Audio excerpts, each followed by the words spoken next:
Salut à tous, j'espère que vous allez bien, que vous portez bien. Aujourd'hui on se retrouve pour une vidéo. Et oui, ça fait un bout de temps que j'ai pas fait de vidéo, pour plusieurs raisons. J'enlève ça, c'était pour la mise en scène. Et oui, vous voyez la barbe et vous allez comprendre pourquoi le masque et la barbe. C'est tout simplement parce que j'ai mis du temps à faire d'autres vidéos. Alors pourquoi? Il y a plusieurs raisons. J'ai récemment retrouvé un travail en fin août. Donc en août, il n'y a eu aucune vidéo. J'avais prévu d'en sortir une ou deux.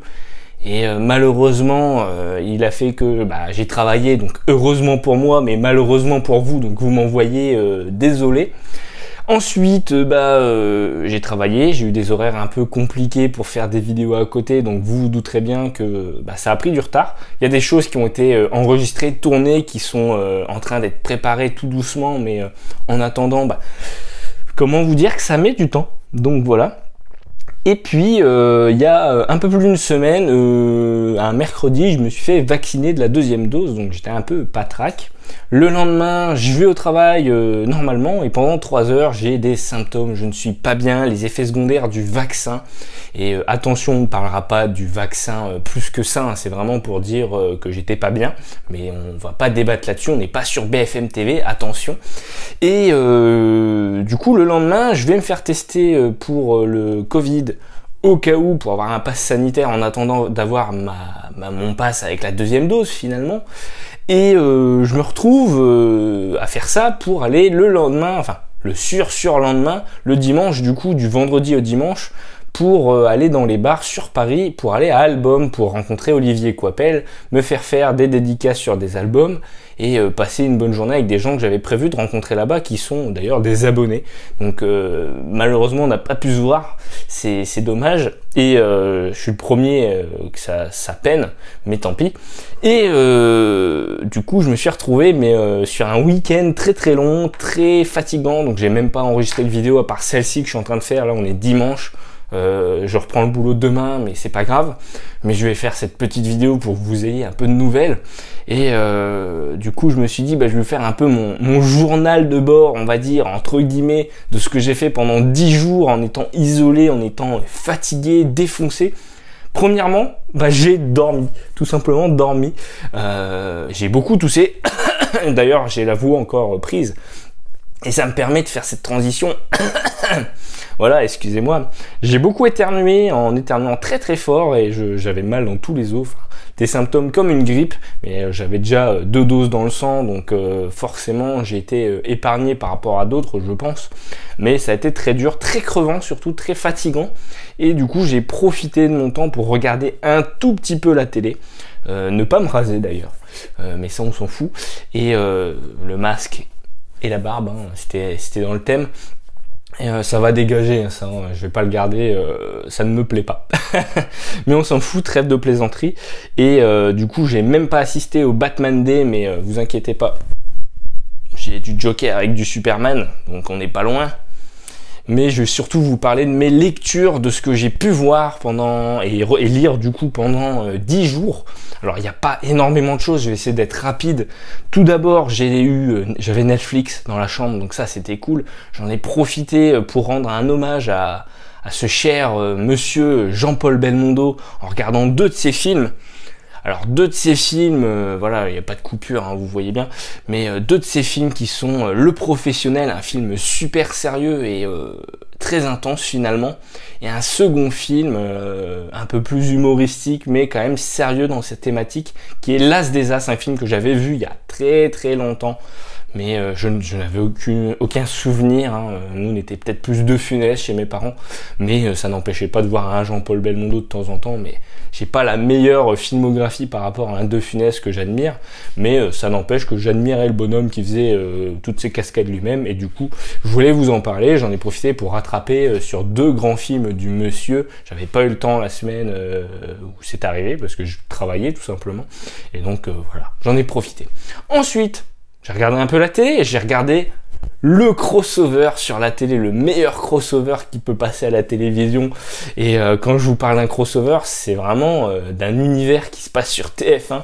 le TF1 Universe des séries avec le crossover de Joséphine Ange Gardien et Camping Paradis. Non, plus sérieusement, je l'ai regardé parce que je me faisais chier et j'avais besoin de regarder un truc à ce moment-là parce que j'étais éveillé, mais surtout que j'avais aucun contact avec personne, je discutais avec personne, donc quand on se fait chier, on peut regarder Joséphine Ange Gardien, mais c'est carrément pas ce que je regarde souvent. Ensuite, voilà, c'était vraiment pour la blague, mais je l'ai vraiment regardé, ce crossover, qui est pas terrible, vraiment pas terrible, hein, c'est vraiment de l'humour.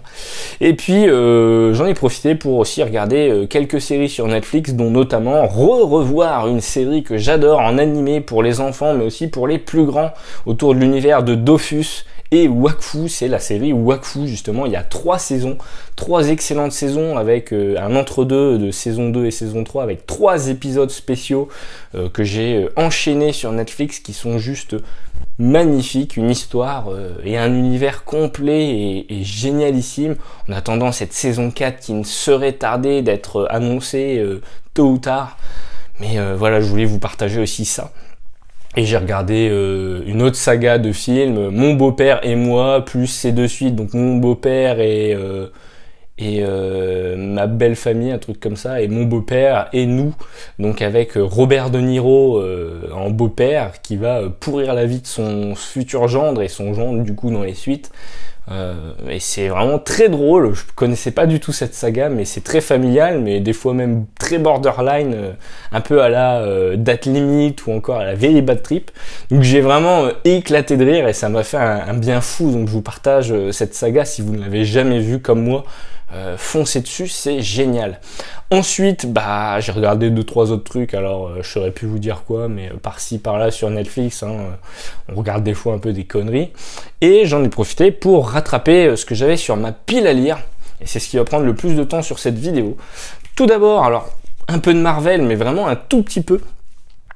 Avengers Universe numéro 6 alors on a les Avengers de Jason Aaron sur un épisode et 2 épisodes de Thor de tout simplement un certain Donny Cates qui est pas du tout connu. Non, je rigole, le très grand Donny Cates sur son excellent run sur Thor que je recommande fortement, qui est pour l'instant disponible que là-dedans. Les Avengers, c'est pas terrible, hein, mais voilà, le Thor là-dessus, c'est génial. Après, Iron Man, j'attends de voir ce que ça va donner par la suite, mais voilà. Donc ça, c'est ma petite copine qui me l'a ramené. Parce que je n'avais pas le droit d'aller sortir tout simplement. Alors, après, j'ai tout simplement lu les 10 numéros de cette collection, enfin les 9, parce que ce numéro-là, j'ai déjà lu les 2 histoires, je vais peut-être relire la deuxième, pas de Joker, de Azzarello et Bermero, que j'adore, mais la deuxième avec Brubaker sur l'homme qui rit, je crois que c'est l'homme qui rit, que j'avais pas apprécié en noir et blanc, et je vais peut-être lui laisser une seconde chance, mais voilà. Alors, je vais commencer dans l'ordre, hein. J'ai lu Bane, Batman Bane, alors c'est essentiellement des récits qui sont, alors je regarde ma bibliothèque en trichant, c'est dans Batman Rebirth, je me suis rendu compte que c'était une partie de l'histoire qui était dans les 2 premiers tomes de Batman Rebirth. C'est sympa, mais c'est pas le meilleur point d'entrée. L'histoire est cool avec Bane, Catwoman et Batman évidemment, mais bon, je suis resté sur ma faim, il faudrait lire le run complet je pense pour l'apprécier pleinement, donc je n'en dirai pas forcément du mal, mais c'était pas forcément le titre que j'ai préféré. Ensuite, Batman Deathstroke, alors celui-là c'est un des derniers que j'ai lu. Batman Deathstroke, c'est pas mal, vraiment pas mal du tout. Alors ça se passe sur les 7 numéros, enfin c'est compris dedans dans les 7 numéros en dur de Deathstroke Rebirth je crois. J'ai beaucoup apprécié cette histoire, mais j'apprécie le personnage de Deathstroke avec quelques longueurs quand même, notamment l'histoire avec Superman qui est pas aussi excellente que celle juste avant avec Batman, où ils essayent de savoir qui est le réel père de Damian Wayne, si vraiment c'est un Wayne ou un Wilson. Et j'ai fait un gros postillon d'ailleurs. Heureusement, je n'ai plus le Covid et vous n'aurez rien. Il n'y a pas de coupure sur cette vidéo. Je vais vraiment cutter rien du tout, juste rajouter des images. Donc voilà, j'ai bien aimé le titre. Ensuite, alors, le pingouin, Batman le pingouin, j'ai beaucoup aimé parce qu'en fait, on a le réel pingouin, mais aussi un de ses subalternes qui va devenir l'empereur pingouin et vouloir prendre sa place pendant d'autres événements qui se passent dans cette continuité. C'était vraiment une très bonne histoire parce qu'on voit les ficelles de la mafia et puis Batman qui est un peu en galère, mais voilà, c'est sympa. C'est pas l'histoire de l'année, mais c'est sympa. Je vais pas traîner non plus dessus. Un coup de cœur que je ne pensais pas avoir un coup de cœur. Alors la fin, un petit peu moins, mais le début, j'ai beaucoup aimé.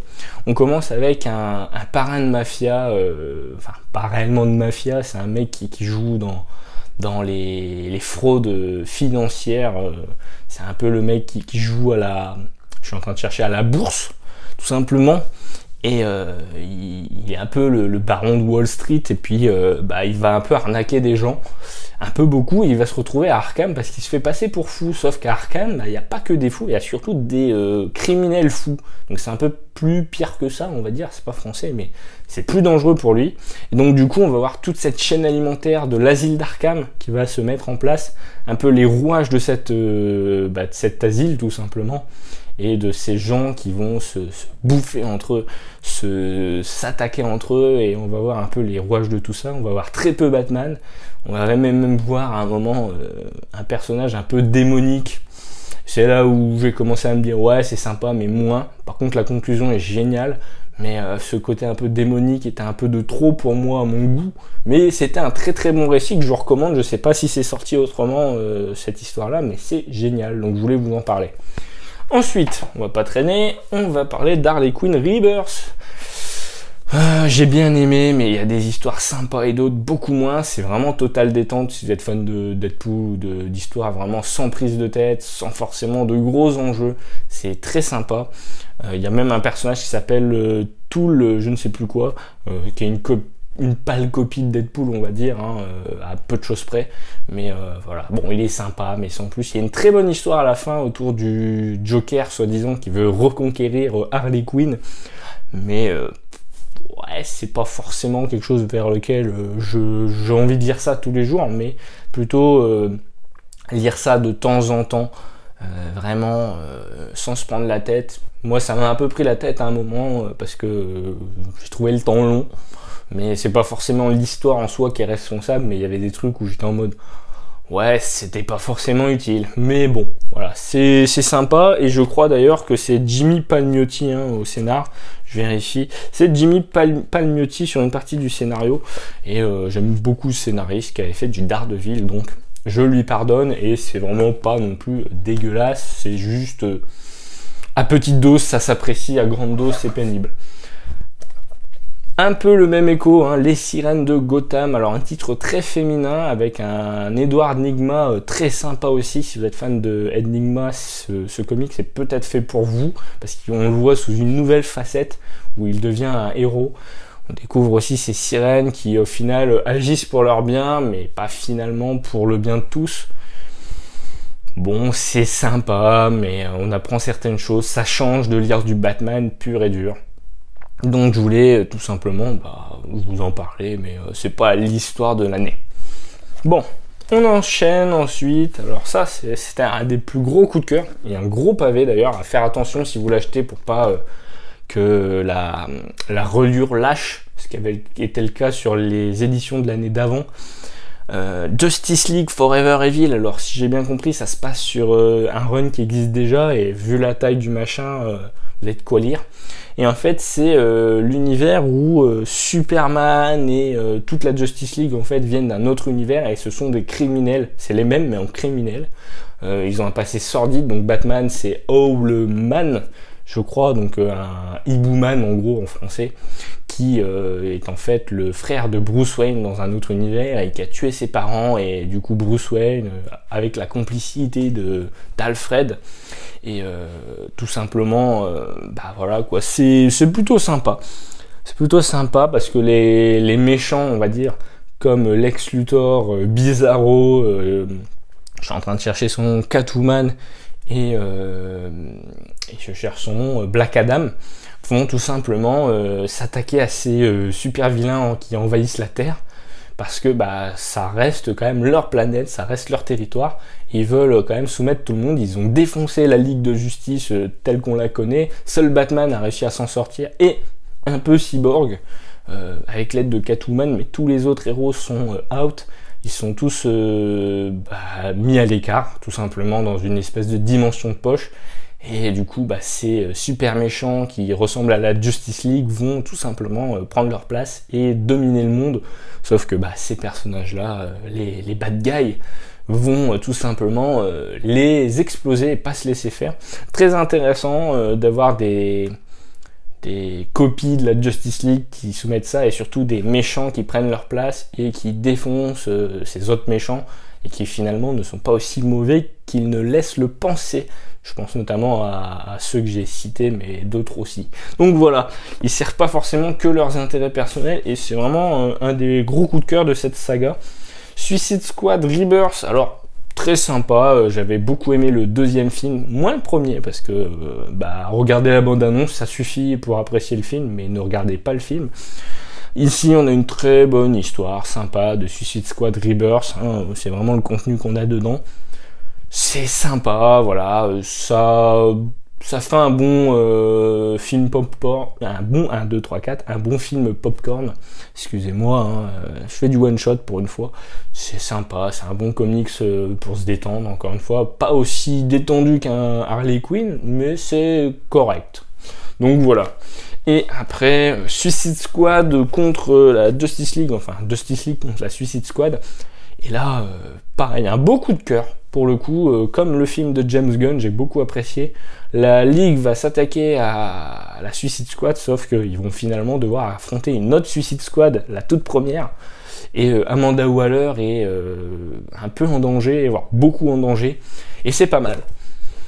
Je vais pas trop en dire, j'essaye d'être assez évasif pour ceux qui les auraient toujours pas lus, ceux qui les auraient toujours pas achetés, foncez, 5 €, enfin 4,90 la collection, ça vous fait 49 € la collection si vous n'avez pas beaucoup de DC, comme moi c'est pratique, si vous avez beaucoup de DC, si vous avez quasiment tout, voire tout, aucun intérêt, mais ça fait des beaux cadeaux aussi, mine de rien, donc je voulais vous en parler. Je vous réserve d'autres choses pour YouTube, hein. Je sais même pas s'il y aura une miniature, je vais quand même essayer de faire une miniature. J'aimerais changer le logo de la chaîne, ça fait bientôt 3 ans que la chaîne existe. Je voudrais me réactualiser, changer des nouvelles vidéos, donc il y a des vidéos qui arrivent, qu'il faut que je vous sorte absolument, mais qui nécessitent quand même du boulot, et en ce moment avec le travail c'est compliqué, mais ça va arriver. C'est le festival de la BD d'Amiens qui arrive.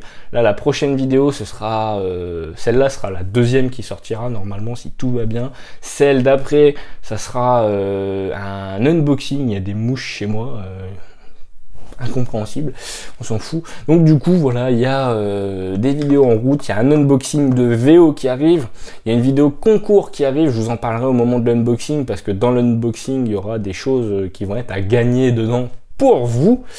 Donc je vous l'annonce, pour les 1000 abonnés, alors on n'y est pas encore, mais je vous réserverai un gros concours, je vous en parlerai pendant le concours des 500 abonnés, mais ça veut dire qu'il va falloir s'abonner en masse, là je vous tease un truc de malade.